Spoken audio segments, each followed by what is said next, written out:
Oh, that's not a UFO or anything. Oh, no. Oh, no, that's not in the cloud right there. Oh, no, nah. Shit, no.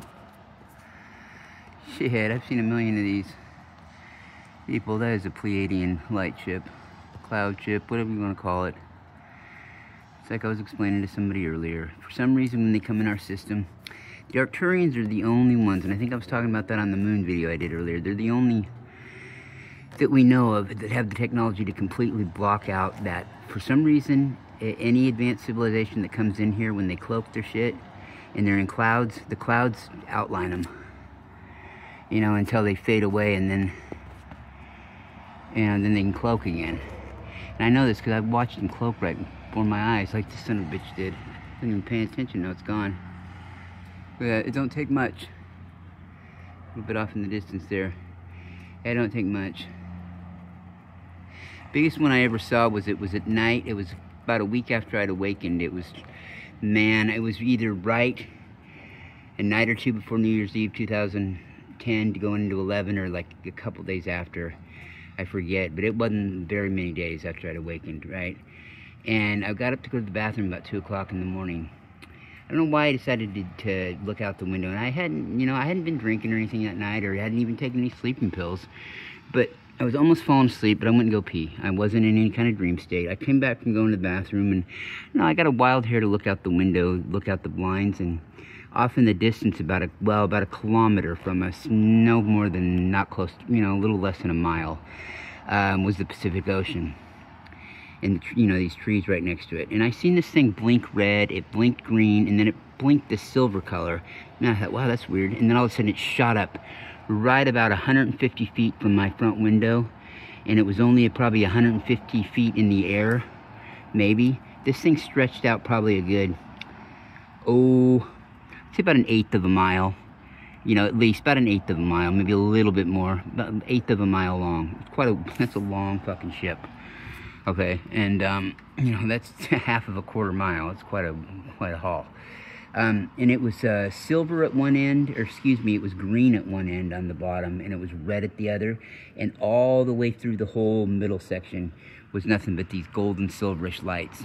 Okay, I sat there and I thought, oh my God, and I watched this thing. I counted in my head slowly, 1,000, 2, I got to 5, and then poof, it cloaked like I was watching Star Trek.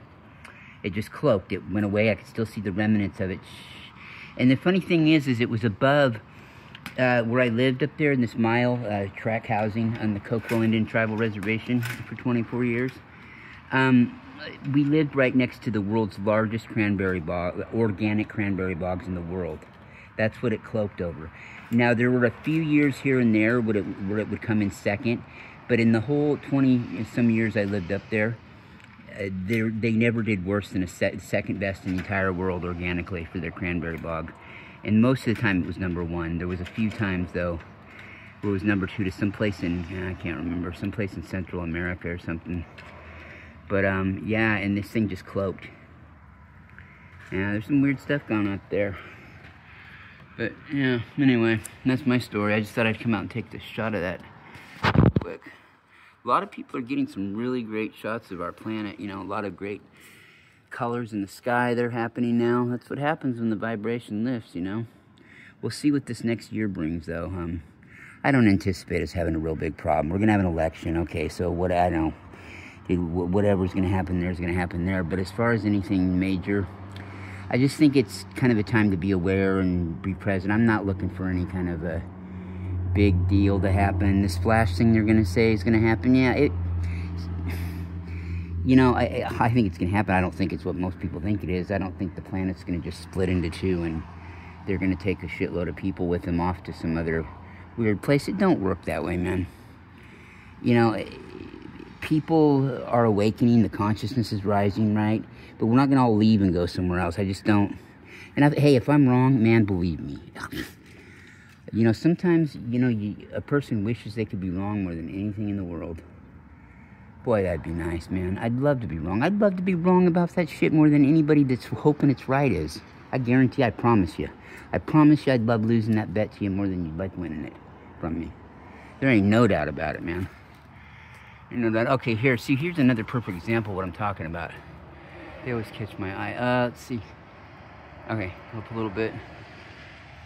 Can you see that right there? You see how that, the white kind of, yeah. Yeah, I can show it to you better if you were here. The sky's a little bit bluer, so it's hard to tell, but I can tell. But you got to understand, I've been looking at these for, you know, a few months. It'll be like 14 straight years. You know, and I knew what to look away. I knew what to look for right away. It's like they just caught my eye how it was, and then I'd get online, and sure as hell, that's exactly what it was. Or I'd see a channeling online, and the picture would be what I'd been looking at all the time and thinking it was UFOs, and you know, it'd show clouds of UFOs. I'm like, yeah, huh? I guessed right. I sure am lucky. Yeah, but we're having the same kind of thing go on as that we did from like 2011 clear through 2015, you know, with all kinds of visuals in the sky and the energy of the planet just ramping up, all kinds of crazy shifts. A lot of people are having their own shifts. Plus, the planet's going through a collective one, or people are as a collective. And the more and more people that awaken, the stronger those are going to get. You know, so it's really threefold with everything. And as far as the planet just ascending in 1 second, the more and more people that wake up, the more and more of the collective is awake. Yeah, it'll start moving so quickly that one day we'll just wake up and it'll be there, but you know, I wouldn't just count on it happening without doing anything. Kind of doesn't work that way, you know. It's kind of would be counterproductive for the whole learn cause. That kind of guy looks like he's got a face. Look at that thing. Look at those eyes. Look at that smile. Looks like a god, huh? And I mean God with a little G. I don't mean. When I use that term, I'm talking about like extraterrestrials that came here with high powers. I'm not talking about a God. The God is just an energy that we all are. I mean, what the hell? It's not somebody in the clouds playing a harp. Yeah, wouldn't that be something? What an exciting life that'd be. Yeah. Maybe with some good space ganja. Yeah, so I'd get bored at that. Yeah. Yeah, it just feels like it's invigorating. It's clean and clear out here. Of course, it usually is on the Oregon coast. And look at that perfect little shape here. Oh, I got the phone mixed up backwards anyway. Where is it? Where is it? There it is. There it is. Okay, things like that. You know, see how it goes into the white right there? You see that? Chances are that's something. Chances are that's not just a shape going through the clouds. Well, although that'd be real easy to, you know, write off and just say that. But I'm telling you that if you put a gun to my head and made me have to bet my life one way or the other on it, like you made me, I'm going to say it's something, honestly. And I'm not even, you know, you know, I had to call it down one way or the other, and it was my life. I'd have to say more than likely it is.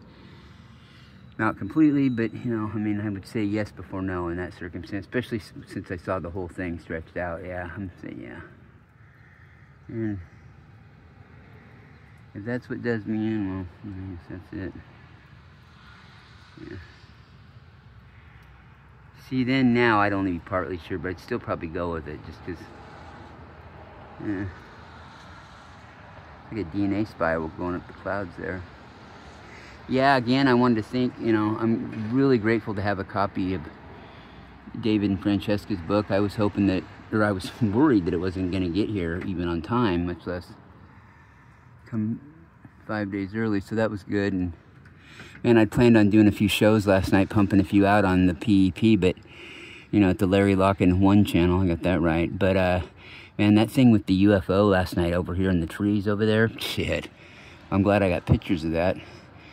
There ain't much you can deny about it, and especially if you watch the video makes it absolutely look like we're looking into another dimension. It looks like the sky's all kinds of weird colors, and there was nothing wrong with that phone, man.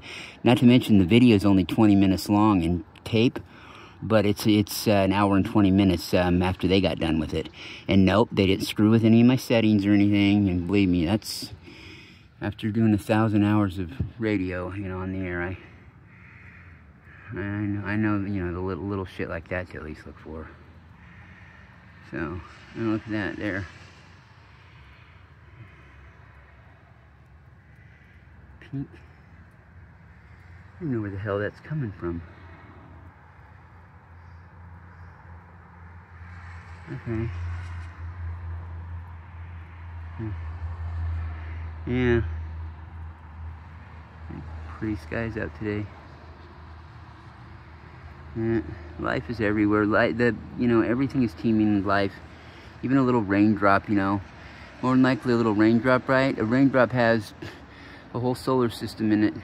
It morphed down, condensed humans in it. And then there's probably galaxies where, we're not even the size of a flea, and it just all depends. There's all kinds of, everything you've ever thought of is true in some realm. Galactic standing up there. They must be getting a good view. Okay, there's another ship right there. I see it. I see it better with the naked eye, but it's over in, they're over in this kind of gap over here where you see that real dark in there. There's a bunch of them in there, but it's hard to see with this phone that far. Yeah. And everything's multi-dimensional and interdimensional too, and ultra-dimensional. All kinds of dimensionals and unmentionable mentionables. Yeah, that's about it. Nothing's gonna come out and land. Yeah, that'd be cool if it did right when I hung up and went in.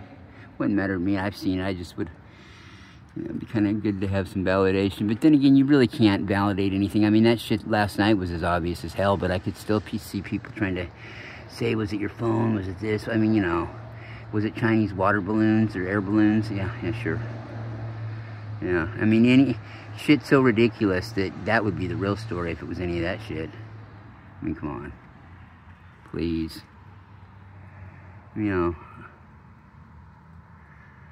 I mean, God, I'm into UFOs and shit and had contact with them, but I'm the last motherfucker that's gonna want to sit there and look at some lame bullshit that ain't true, and I'm not gonna bother anybody with it if it ain't true, or if I don't think it's got a good chance of being what it is.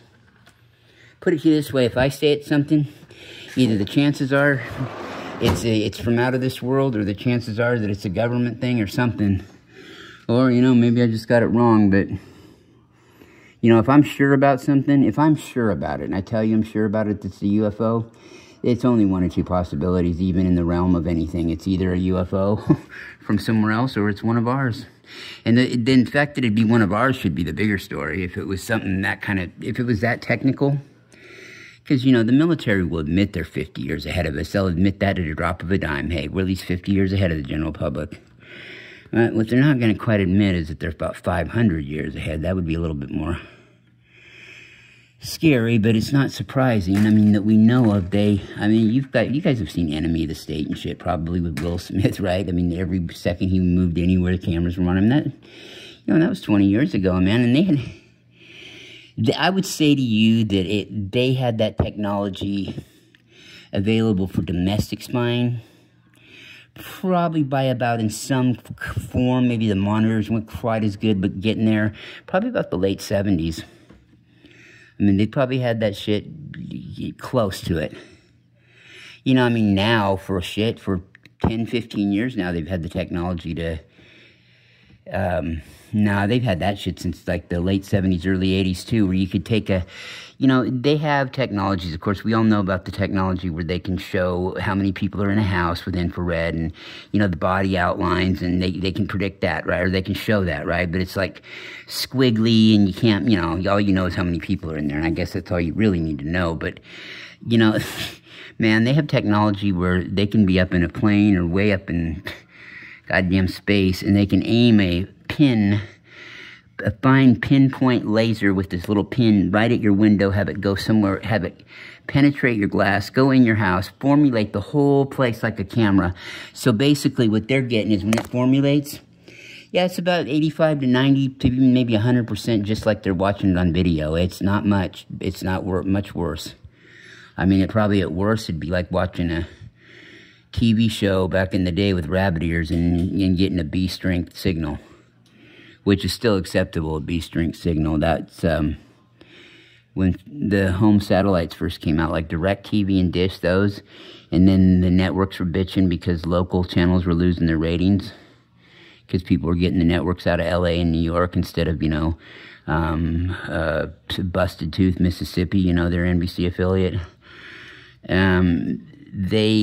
You had to be able to get a waiver to get the New York or LA stations. You had to have them come out, and you had to prove to them you couldn't at least get a B signal. You know, they grade it like a report card, your TV signal with rabbit ears. As long as you could get a B, no. If you could put an outdoor antenna there and get a B signal, no, they weren't going to grant it to you. You'd have to get a C or worse. Which is fair. I mean, you know, beggars can't be choosers. I think that's fair. C would have been I don't know. I think that was a good balance between the cable company, or the, you know, the networks and satellite homeowners. But the cable companies are so greedy anyway that it shouldn't even be their business. If, you know, fuck it. If I, instead of wanting to watch like NBC, ABC, CBS off the local networks here, why the hell shouldn't I be able to watch it out of Los Angeles or New York? I mean, that's the thing, man. I mean, I understand where they're coming from. I get it, dude. I get it. But why I can't be along with regulating it. I just can't. Just like with the seatbelt laws, man. I'd always wear one, and I believe in the helmet laws, but I would never regulate it, man. I just wouldn't do it. Even though, hey, you know, it cost them, it took somebody very dear away from me when I was younger. You know, the helmet, he'd have had a broken shoulder, broken arm tops if he'd been wearing a helmet. Same day about the motorcycle, you know. But, you know, I mean, what are you going to do, though, you know? I mean, because you look at it from this end, the state, you know, the fine money that they get and shit, they're just, you know, it's a joke. It's like with drunk driving tickets. You know, I'm not for drunk driving, but my God, it's a racket. It's a moneymaker. Get people in the system. It's a moneymaker. I don't like them making money off of it. And you always say, well, people shouldn't drink and drive. Well, yeah, I get it. No fucking shit. But what I would do is, you know, I'd probably, if it were up to me, and I don't give a shit what anybody says, they could say, what if your kid died with a drunk driving ticket? Well, what if your kid fucking walked across the street and got hit by a bicycle? I mean, come on. Yeah, well, what if? Dude, it ain't going to change my opinion on it. I mean, there's not a chance. You know, I still don't want somebody who's barely had over the limit to have to get into the system and pay a shitload of money. No, they shouldn't have been out drinking and driving, but, I mean, I look at the bigger picture, man. You know, really. They used to just let people, you know, they would follow you home, give you a couple warnings. There's no problem with giving somebody a couple warnings. And if you're going to have the laws that extreme, honestly, seriously, then why not higher the rate? 0.0, I'm sorry. Unless you're a kid who's never drank before, dude, 0.08 is not fucked up. And I mean, put it this way, if it was just 0.08, just 0.08. The majority of people, I would say to you, because of relaxation and shit, oh, they say impairment, I'd say if you were just at 0.08 and you were an adult of the average weight and you weren't really necessarily a drunk, but you, you know, I mean, whatever, you could hold your own now and then. You'd have one or two or whatever, you know, three, four tops, right, and you're done. Or even over a night period of time, you have a six-pack of, you know, some cheap lawnmower beer, like Budweiser or Coors or whatever, the small cans, not the big tall ones. You know, I mean, it's not like you're so fucked up you can't, you know, you can't drive. I mean, most people can drive a little bit better when they're relaxed. You know how they say, yeah, alcohol's not good for you, but if you were to only drink like 2 drinks a day and that's it, you could keep it at that. The problem is keeping it that. But you'd be better off, unless you have some real kind of a health issue, you'd be better off just having 2 glasses of wine a day and never having any more than not having any at all, if you're a healthy person. But yeah, there's that fine line of being able to stay with it, because people can't and don't usually. You know, especially people that are addicts like I am. I've got an addictive personality with a lot of things, and I've had addictions my whole life. I can't, you know, it's just not in my nature to be able to do. You know, it's, man, you know, gamble. It's funny, I got lucky. The 2 things I definitely didn't want to have a habit with, I never did, and that was cocaine or gambling. The one thing that I used to bitch about people did, and I had to go through it, was cigarettes. You know, I used to bitch at people, oh, why would you smoke those? Those don't get you high, man. At least this shit gets you high. Yeah, but You know, so I didn't understand the game. Thankfully, I figured it out with gambling before karma had to get me involved in it, okay? And I can sit here and say it wouldn't, because I hate it. But, I mean, I can't say that. I mean, it could have, man. I could have, who knows? One time I could have went out and said, what the hell? I'm going to throw in $1 or $2, you know, which is all I've ever done. And then all of a sudden, shit. See, what tends to happen, it's so weird. People will go out that don't gamble much, and they'll all of a sudden, they'll go out and be like, oh, this was fun, and they'll win a jackpot. They'll win 2 jackpots, seriously. And then, man, it's a long time before they win another one. And, you know, who knows? I could see that. Karma's that way. I kept bitching about it, because that used to be my thing.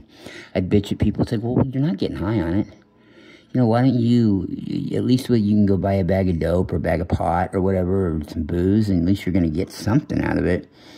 And they'd be like, well, no, you're getting an adrenaline rush. And I knew that. It's like, you know, people tell me that now. It's like, yeah, I got that part of it. I got it, but I didn't get it.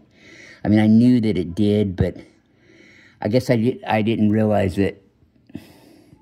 I didn't realize that it was that intense itself. I mean, I knew it was, but I didn't realize that it was really that strong enough to really give you a severe dopamine hit in your brain. You know, and dopamine is opiates. Our brains carry opiates. And so it binds those receptors, gives you that adrenaline rush, and yeah, you get high off of it, just like when you lose a bunch. That depression, man, I've seen some soulless people walk out of the casino when I worked there for years, you know, running the security department and surveillance. Fuck, man, people look like, oh, man, I felt so bad for them. You know, I really did. It's like, dude, man, it's not a winning thing. And then people would brag about it. I think I'd rather listen to a bunch of drug-using needle freaks than people sitting there talking about their gambling. Oh, man, I hit this. Or, oh, man, I almost had that. I had 2 cherries, and that other cherry was going to ding down. And, you know, man, come on.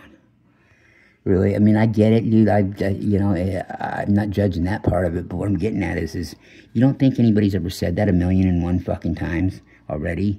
Oh, if I would have, well, yeah, no shit. If I would have, when I went and bought these lottery tickets at Washington one year when we were on vacation when I was a kid, my mom bought me a whole shitload, and I kept talking her into going to get more. There was this game called Bonanza, okay? And the deal was it was went something like this. This was in the 80s. You got, with a card, you scratched it off, and you could win $4 or $5, $10, whatever, right? But the main thing was you also got to scratch off this one part, and you got a letter, or you got a couple different letters. And what you needed to do to win like the 100,000 or whatever the hell it was then, right? You needed to spell the word bonanza. You needed to get enough, or you needed to get one of each of the letters. Well, it turns out we played all goddamn day long. We couldn't get the letter O. And I thought, you know, as a kid, I'm like, wow, it's just our bad luck. God, Mom, all we needed was the letter O. And we could have got it, you know. I was probably, you know, I was probably 10, maybe 9. You know, in denial. I mean, I knew better, I'm sure, but I was kind of in denial about it. And then my Aunt Pat and Uncle Noel, who lived up there, my grandma's sister and her husband, yeah, we were up there like the next summer where they lived in Washington, and Aunt Pat was like, you know, that damn Bonanza game, man, I'll tell you, we almost had that thing won. We almost had that thing won. All we needed was that O. All we needed was that O. And I'm like, I looked over at my mom, I'm like, fuck. Yeah. Yeah, all we needed was that O, Aunt Pat, too. That's all we needed, man. Shit, we would have traded you, believe me, we would have traded you 1,000,000 Z's for that O. Yeah, or, you know, shit, we would have died trying to get you 1,000,000 of them. Fuck. Yeah. I know, but sometimes we talk ourselves into that, like, you know, like that wouldn't be the case, right? Like, oh, Aunt Pat, really? You need the Z shit? We had plenty of those. We just needed an O. Oh, you had plenty of O's? Right. Yeah, I don't know. It's the way shit goes. But anyway, it was good to talk to everybody. Keep up the faith. Keep up the good work. Things are moving to the grooving. And, you know, just think about what you can do in your own personal life to make yourself happy. And, you know, with keeping everybody else's happiness in mind as well. And just keep on keeping on. It's about all that we can do here. And I think it's going to be a really lovely day out here. The rain's kind of backtracking. And all right, people, peace out. I had the phone upside down. Was I on that long? Man.